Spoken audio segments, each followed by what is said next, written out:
This podcast is made possible by supporters like you. Mahalo. And by Atlas Insurance Agency, Hawaii's largest professional agency, helping Hawaii navigate insurance solutions since 1929. More at atlasinsurance.com.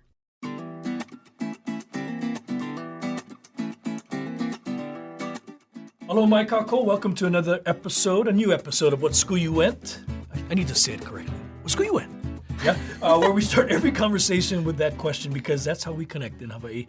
I'm Ron Mizutani, and welcome back to my dear friend Olena. And today we're talking about a weather phenomenon, fact or fiction. Is Kauaʻi a storm, hurricane / magnet? Oh, welcome back, Olena. Olena, award-winning journalist, longtime television personality, an entrepreneur, easy for me to say, marketing and communication executive, and a former Miss Kauaʻi and Miss Hawaii. Welcome back. First of all, I know you've been here, but just in case nobody heard you, what school you went? So you have to say it without the T, right? I know. What school you went? Yeah. Yeah. I am a warrior, green and white, Kauaʻi High School. Kauaʻi High School. Not Waimea, not Kauai High. That's how they said it when I was growing up. Yep. Kauai High. A lot of people from Kauai say Kauai. Kauai. Yeah. It's like I was talking to Lanai a few weeks ago.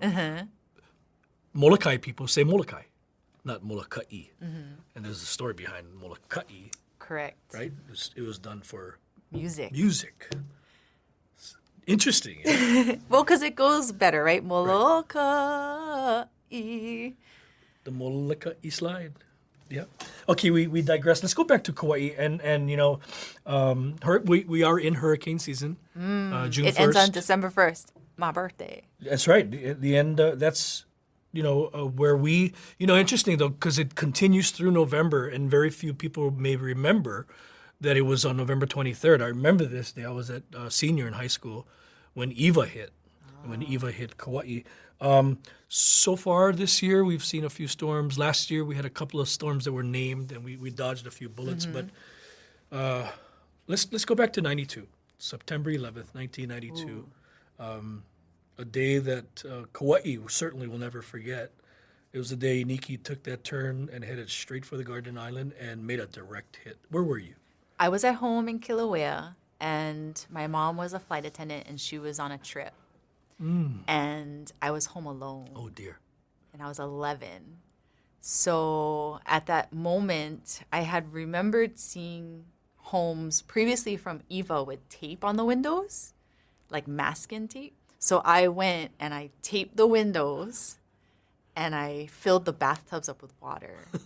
And I don't recall exactly where my mom was flying from, but she caught the very last flight home, got home. Then we started preparing. And then it hit. Yeah. And it was just the craziest, windiest, wettest, most scary storm. And it just continues, right? It persists for hours and hours and hours. And we had a Persian cat named Furupuru. And she was sitting on the piano cleaning herself. And then all the other cats were hiding. And, you have no power, nothing to do. So you're just kind of hunkering down. And then the eye of the storm comes, and you go outside and you try to pick up, whatever is out so it doesn't damage. Because it gets calm. It gets literally, deathly calm, like nothing. And then you just try to pick up everything. And we actually had a hollow tile wall, like a cement wall, around the back and the right side of our house, and the back wall fell. And then we had a gate in the front, and the gate blew off the hinges. And so you're just trying to pick up whatever pieces you can so it doesn't, fly. They become flying. Like your garbage cans. Debris, Yeah. And people were walking through our house and our carport to get through the backyard to get to their house because the wall had fallen down. And just like the most bizarre thing. And then I remember it getting dark again, and then the storm coming again. And then it pretty much went through the night. And then you woke up the next morning and then the sun came out. Yep. And it did. It did. So people who have been through a hurricane, the eye of the storm can be very massive. So you have this just, depending on which way the rotation of the storm, it literally stops. And there's some calmness, a lot of calm actually, And then you hear the roar again, and like you said, that it gets dark and it's back. Yeah. And usually that is whipping then. I do remember though with the, everything like hitting the window and the wind and the house shaking and the roof, like, because the pressure, right? Your roof might like pop off and like thinking that we were going to die, just being that afraid, something so massive and so strong and you have no control, that was very real, being a part of that in that moment. Well, you see it on TV. I mean, and you saw it actually in Lihue Town. I mean, Alan Johnson was the cameraman, AJ, that captured that, iconic shot now of the roof at Big Save flying off, or at least the shingles looking. You were 11. I was at Channel 2. I was a sports reporter that still, and I never forget. It was all hands on deck. And because wasn't it approaching Oahu first? It was. In fact, Howard Deshevsky and Leslie Wilcox, they were doing the morning show. It was the first day of Channel 2's morning news. And Howard talks about this all the time. And this storm was approaching. The sirens went off at 5-something in the morning. And I knew it was all hands on deck. So we were all preparing as if Oahu was going to get hit. And I was pressed into general assignment duty that day and sent out to Makaha with Manola Morales, who was a cameraman back then. And we covered the storm from the west side. But all of a sudden, it took a turn toward Kauaʻi. And my mom got on the last flight to Kauaʻi because she was going to go take care of Grandma. My dad had been there already a day in advance, just in case. He was at Hawaiian Telephone at the time, thinking, he was going to take care of the Kauaʻi crew, not knowing that all the action would be on the Garden Island the next 48 hours. But then the storm hit, and we lost communication with you folks. There was no way we could communicate with anyone. I didn't even know if anybody was alive. I mean, we knew it was that bad. It was a Category 4 storm. What did you see in Makaha? Actually, the people were starting to evacuate out of Makaha, and the media was only baboozes around, getting video. And I remember Manolo and I were heading back to town, right near Green Lantern Beach, which is closer to Waianae still. And the cops were holding us back. No, don't go. And, we're like, we got to get out of here, And he just pointed to the ocean. And this massive wave was coming. It literally went right across Farrington Highway. And we would have been washed away. And we looked at each other. We were like, oh, yeah. That was my memory of the West Side. But the next morning, we sent George Cabral, Jr. He was a cameraman, long-time cameraman at KHON. His father, by the way, I digress here, was the one who made the shaka signs. Oh. Yeah, he was, George Sr. was the one who created the closer. Yeah, with the music. Yeah. But anyway, George Jr. went up with Captain Irwin up in the helicopter to go survey the damage and get video. And I was working the next morning. Didn't know if mom and dad were okay, family. And this is a true story. He came back from his long day in the sky. He threw a 3/4 inch tape into the deck and he said, "Ron, I need to show you something." And I said, "Dude, you're freaking me out." And he said, he hit play and he said, "Do you know these people?" And I'm getting chicken skin thinking about it. And I'm like, "What are you doing to me, man?" He says, "Do you know these people?" I said, "That's my family." And he said, "We were leaving. We had just got a picture of Nawiliwili Harbor.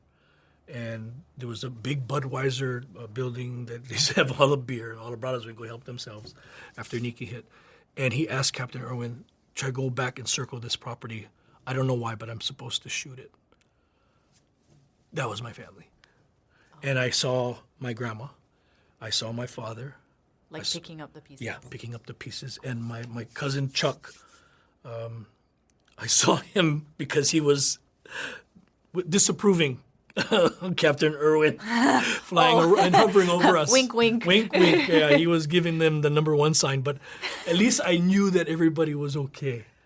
But to see the devastation like that. And then the next day, I actually went and covered it. And to see where I grew up, Where was- did you was just stay? level. Or was it just a fly in, fly back? We didn't stay anywhere. Yeah, Manola Morales was my cameraman again, and we went and visited all our properties in Yumalu, and was wiped out. Like somebody had, like a bomb had exploded. The word that comes to mind for me is obliterated. Yeah. It Yeah. just felt that way. I remember there were two like little stores in Kilauea. One of them was next to the movie theater, which had the largest screen on the island, and the other one was by the gas station in the front. And because they didn't have power, they were giving away ice cream. Ice. Oh, ice cream. So I remember eating Haagen-Dazs ice cream, and but obviously we didn't have running water, we didn't have electricity. I don't recall how long it was, maybe like a week or so until like radio was back up. But we had gotten a radio with batteries and then a generator, and you're just cleaning, and the community really does come together. They had set up, speaking of Hawaiian Telecom, they had set up a phone booth like a station. phone bank. Yeah. And you would line up Literally. and you could call your family to let them know. you're okay. And so I totally remember remember that. going and calling my grandma who was in New York to let her know that we were okay, everything was going to be all right. And obviously with no running water, there was no way to bathe or anything like that. So we would go down to Kalihiwai, which has a river and a beach, and all the whole community was bathing in the river. Unbelievable, yeah. And so those are the memories that I have most Yeah. of that experience. No running water, no ice, which was a real issue. I remember this too. This is my previous mission that I just served, but the food bank literally sent 1 million pounds of food to Kauaʻi during ʻIniki, and it's the resilience of Kauaʻi and its people. Very true, very true. Had that storm hit Oahu, had Hurricane Lane hit Oahu, it was a Category 5 at the time before it arrived a couple years ago and dissipated like mysteriously. I don't know if Oahu would be able to survive without mass chaos. Yeah, Yeah, true. yeah. It would be, yeah. It's kind of ironic, though, because last summer in early August, we were supposed to go to Kauaʻi in between COVID lockdowns, and there was another hurricane that was coming, and so then we had to delay our trip, and then it turned, right? Right. But again, it was like headed for Kauaʻi. Yeah, so, people say, well, why Kauaʻi? Kauaʻi gets hit. Before that, it was DOT in 1959, I believe. And DOT did a similar pattern approach. Like it was way south of the island chain, and all of a sudden it took a turn and hit straight for Kauaʻi. And did some damage there, Category 4 hurricane. It went over us on Kauaʻi, I think, as a 1. Didn't quite take a direct hit, but it did cause Maybe damage. it has something to do with the ocean, because Kauaʻi is at the end there. I mean, I don't know. Yeah, we'd have to go call our good friend Justin Cruz to understand that. But even then, before that, Hurricane Nina in 57, and they really didn't take data. They didn't even call them hurricanes long ago when they started tracking these storms. They were just like what they would call Kona storms that approached from the south. Now they're hurricanes, and there's a lot of data, but Kauaʻi always seems to get hit. April 2018, the epic storm that it was like ʻIniki all over again on the North Shore in Honolulu. It took that 50 inches of rain. I mean, just insane. They're still recovering from Right. that. Right. I was there. They were medevacing people out of Honolulu and dropping them off at Princeville Airport. Yeah. There is no doubt that Kauaʻi seems to get the brunt of it. Well, and then Maui was bracing for something recently because I have a bunch of friends in hotel over there in tourism, and they were at the hotel opening up shelters and this and that, and it's just interesting to hear how different islands prepare for different things, and that relief, that sigh of relief that you have after it dissipates or it turns, right? It's kind of like what's not good, though, and I feel this way every hurricane season is, okay, we tell everybody to get prepared. We tell everybody to have their emergency kit prepared, and I'm a firm believer in that, too. And then, a storm approaches or it gets named. We all get excited about it. Some weather people get really excited about it. because this is what they train for. And we all go out and we get toilet paper and we clean the shelves and we fill our gas tanks. And then it goes away. And then we get lucky. Either Mauna Kea and Mauna Loa is shredded apart or something happens where it dissipates and goes away. It's like we get all of this preparation, it goes away, and before you know it, we start getting complacent. And that's very dangerous. Yes. Yeah. And it's unfortunate to see people who are disappointed. Yeah. Right? And then you're like, no, you Yeah. need to be grateful. Yes. You don't want to live through devastation with no water and no electricity. Hey, you won't have Wi-Fi, people, you know? For sure. You got to talk to each other. Yeah. You lived it, that's why. Yeah. I mean, you survived a hurricane. You know what it's like to not have. And kind of flashing back to Eva, 82, right? Right. November. So I was almost 2 years old. And it's amazing because I remember, I feel like most people, their first memories when they're like 4 or 5 maybe, but I do remember looking out the window and seeing wind and rain, and I think the lights were like flickering or candles or something. And that's my memory of Eva. But still, it left As an impact on you. Yeah, as like a an toddler, infant child. yeah. You know, in 92, what's people may not know, and if you're a big Jurassic Park fan, you may know this, but Steven Spielberg was filming Jurassic Park. Now, I'm not sure if Spielberg was actually there, but his crew was there at the old Kauaʻi Surf, I think became the Westin then. It's now the Marriott. But they were housed up in their hotel room and, riding out the storm. And if you look in the movie, there is the storm comes and hits this Jurassic Park. Welcome to Jurassic Park. But in the movie, they have a seawall. And in the seawall, you'll see this massive surf just blasting off the seawall in the movie. That was during the hurricane. Was that No Willy Willy? That was now Willy Willy. Wow. Yeah, so right outside Kalapaki Beach, that seawall that protects, if you will, the harbor, Spielberg's crew went outside in the elements and shot this epic storm. And they used it in the movie. That just shows how devoted cameramen are. Right?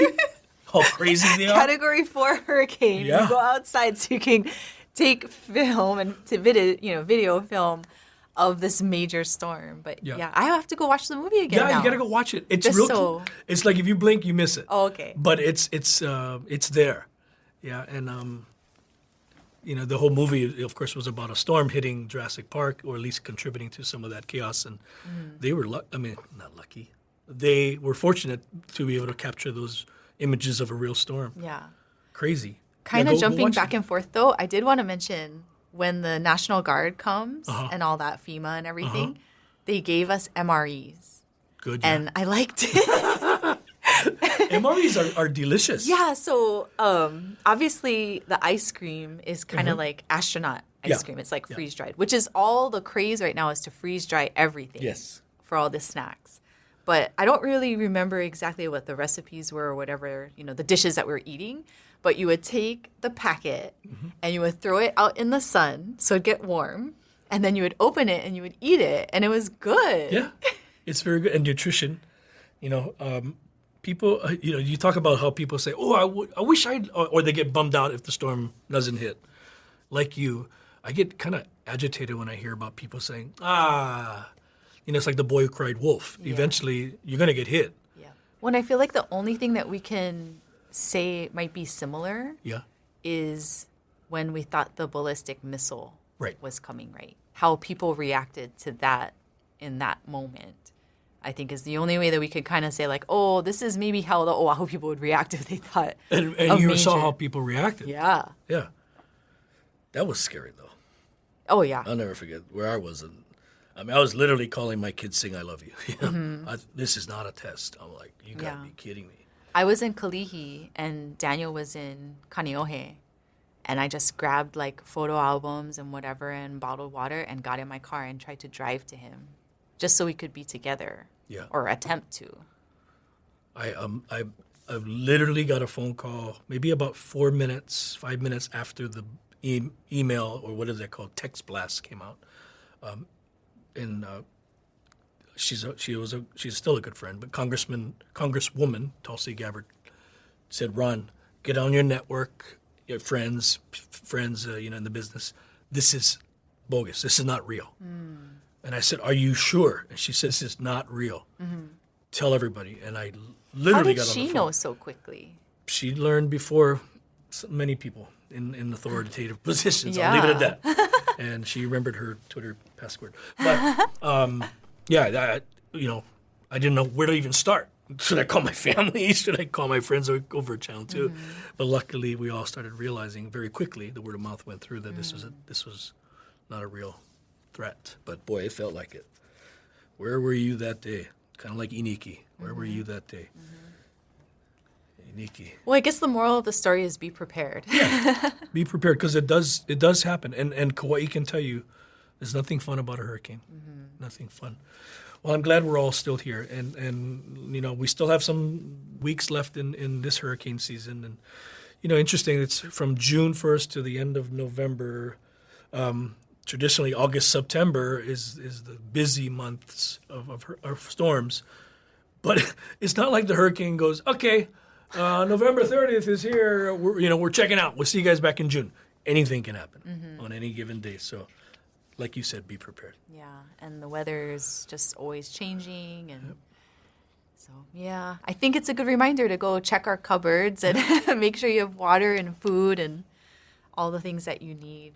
Yeah, thanks for sharing your memories of ʻIniki and growing up in that time, and also just shedding reality on storm season. It's nothing to be excited about. Absolutely. We've been very blessed and fortunate to dodge bullets. It's just a matter of time. Yep. Until next time, ahuio. What School You Went is a PBS Hawaii production. Music by Taimane Gardner. If you enjoyed this episode, let us know on Facebook, Instagram, and Twitter, and tell your friends. You can find us on pbshawaii.org and everywhere you get your podcasts.